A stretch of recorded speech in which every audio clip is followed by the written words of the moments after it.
Hello everyone, good morning. মোৰতো জানে গাখীৰ চাহ নহলে মোৰ ৰাতিপুৱাই নহয় ৰাতিপুৱা এনেকৈ চাহ অলপ খাই ললো তাৰ পাছত ফ্লিপকাৰ্ট মেনেজাৰ পৰা এনেকুৱা নেপকিন এটা অৰ্ডাৰ দি দিলো লাগিয়ে থাকে যিহেতু ডাঙৰ এক পেকেট লৈ ললো আৰু এইফালে মোৰ ফেভাৰিট চিপছ এক পেকেট আৰু এই খালি টেমাবোৰ বহুত দিনৰ পৰা আছিলে এনে সো মই ভাবিলো যে বস্তুবিলাক এনেকৈ ডিসিপ্লিন কৰি ৰাখি দিও পিছত মোৰে ভাল হ'ব তাৰ পাছত এইফালে সয়াবিন ভিজাই লৈছো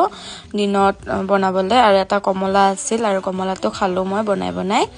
তাৰ পাছত আছিলে কিছুমান কাপোৰ মোৰ আইৰন কৰিবলে বহুত দিনৰ পৰা কৰিমকে কৰাই নহয় আৰু আজি যেহেতু অলপমান টাইম আছে সো মই কাপোৰবিলাক আইৰন কৰি ললো ইফালে প্ৰথমতে প্ৰদীপৰ কাপোৰবিলাক কৰি লৈছো যেহেতু লৰা মানুহৰ কাপোৰবোৰ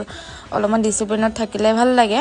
আৰু মই কাপোৰ চাপোৰবোৰ অলপমান বেছিয়ে ডিসিপ্লিন কৰি থাকো মোৰ এইবিলাক কৰোতে সময় গুচি যায় তাৰ পাছত গধূলি মোৰ খাবলৈ আহিলো দুজনে